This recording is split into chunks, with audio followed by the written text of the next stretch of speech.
आदाब नाजरीन, आप देख रहे हैं हिंद न्यूज़ उर्दू और शमीम लाइव। मैं आप सबों का खैर मकदम करता हूं। आइए आज हम आपको एक सामाजिक कारकुन और BJP minority cell women cell की चेयरपर्सन नाजिया इलाही साहबा से रूबरू कराते हैं।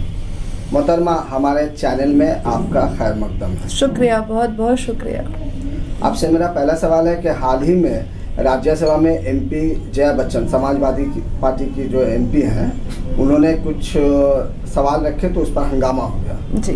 तो उस हवाले से आप क्या कहना चाहेंगे? देखिए, जया बच्चन जी बहुत ही बैलेंस्ड और बहुत ही लिटरेट वुमेन हैं, जिन्होंने हमेशा फैक्ट बातों को ट्रांसपेरेंटली सदन में रखा है। सेकंड थिंग इज कि वो सिर्फ मेंबर ऑफ पार्लियामेंट नहीं है, बहुत ही रिनाउंड और बहुत ही काबिल तरीन वो एक्ट्रेस हैं, रह चुकी भी हैं और उम्र के काफ़ी साल तक उन्होंने एक्टिंग में पार्टिसिपेट किया है, मे बी अभी भी करेंगी। तो आज जिस तरह से बॉम्बे को, महाराष्ट्र को बदनाम करने के लिए ड्रग्स का एक मतलब र्यूमर उड़ाया जाता है कि ऐसी अफवाह बनाई गई है और ऐसे चीज़ों को पोर्ट्रेट करके दिखाया जा रहा है कि जितने भी बॉलीवुड के एक्टर एक्ट्रेस हैं सब ड्रग एडिक्ट है और या फिर पेडलर्स हैं। तो ये इस पे तो रिएक्शन देना वाकई में बनता है, ज़रूरी है बना कि आप सदन में अगर आपके अंदर वो राज्यसभा एमपी हैं और वो ग्लैमर वर्ल्ड से आती हैं, वो बॉलीवुड से आती हैं, तो वो वहाँ पर अपनी बातें रख सकती हैं, जो उन्होंने बहुत ही अच्छे से सुशांत के मैटर पे भी उन्होंने रखा था और कल भी उन्होंने वो ब्लास्ट हुई हैं, डेफिनेटली ब्लास्ट हुई हैं और उनका होना वाजिब भी था, क्योंकि सीबीआई, ईडी, इन सब चीज़ों को मिसयूज़ किया जा रहा है, बहुत ज़्यादा मिसयूज़ किया जा रहा है। आप मेरे ही मैटर में देखिए ना, मैं आपको चैलेंज देती हूँ कि पश्चिम बंगाल में कुछ ऐसे सेंट्रल में थाना है जिसमें कुछ ऑफिसर्स बीजेपी के लिए काम करते हैं, हर हाल में काम करते हैं। तो जिस तरह से लोगों को मैनिपुलेट करके अपने हिडन क्रिमिनल आर्मी से मिसयूज़ किया जा रहा है, वो गलत है और उस पर हर एक व्यक्ति को आवाज़ उठाना अब बहुत ज़रूरी हो गया है। जया बच्चन ने किया है, हालिया में हम लोगों ने रूपा गांगुली को भी देखा था, उन्होंने भी किया है, तो आवाज़ तथागत रॉय जी ने भी किया है, मैंने भी किया है। आवाज़ उठाना बहुत ज़रूरी है। कल नारकोटिक बिल को लेकर बात हो रही थी तो उस पर उन्हें बोलने को मौका ही नहीं दिया गया। वो सवाल रखना चाहती थी लेकिन उन्हें बीच में रोक दिया गया कि आपको इस पे बात करना है, इस पे नहीं करना है।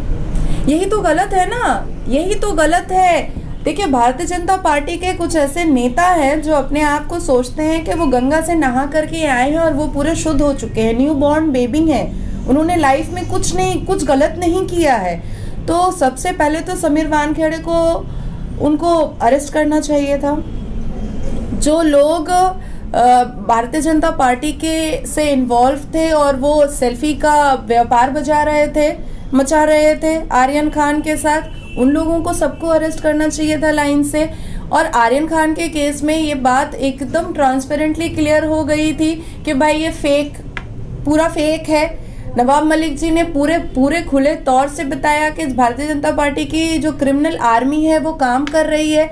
मैं आप लोगों को पिछले 3.5 महीने से बता रही हूँ कि भारतीय जनता पार्टी की क्रिमिनल आर्मी है जो काम करती है, लोगों को मैनिपुलेट करती है। भारतीय जनता पार्टी में अगर कोई मुस्लिम लीडर बहुत फेमस होता है, जनता का प्रिय होता है, तो जिस तरह से मुझे जेल भेजा गया मैनिपुलेट करके, उस तरह से उन लोग अलग अलग स्टेट में अलग अलग तरीके से जो भी बहुत हाईलाइटेड होता है, जो भी बहुत अच्छी फैमिली से आता है, जो बहुत रिस्पेक्टेड होता है, जो बहुत फेमस होता है, उसको जेल भेजने का काम किया जाता है।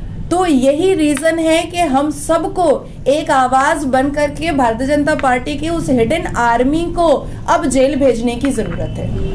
मैडम, सियासत वो प्लेटफॉर्म है जहां कोई किसी का नहीं होता। फिलहाल नाजिया किस तरफ जाने का रुख कर रही है? जनता के करीब, जनता के पास।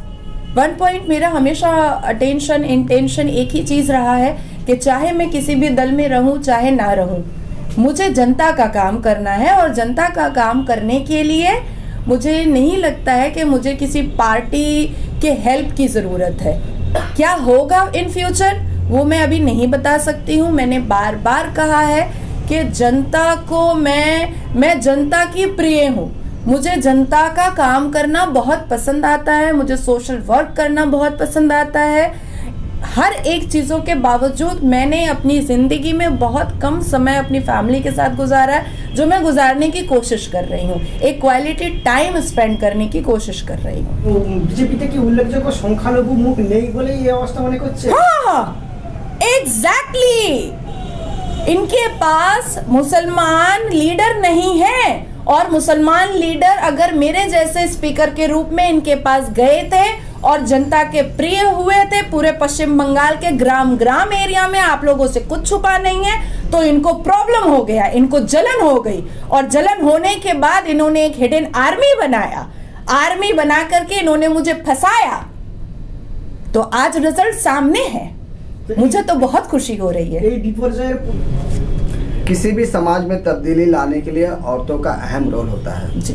इस वक्त कॉरपोरेशन में 57 लेडी जीत कर आई है, आप क्या उम्मीद करती हैं? देखिए, मैंने पहले भी कहा था कि औरत घर को घर बनाती है, औरत के बिना घर अधूरा रहता है।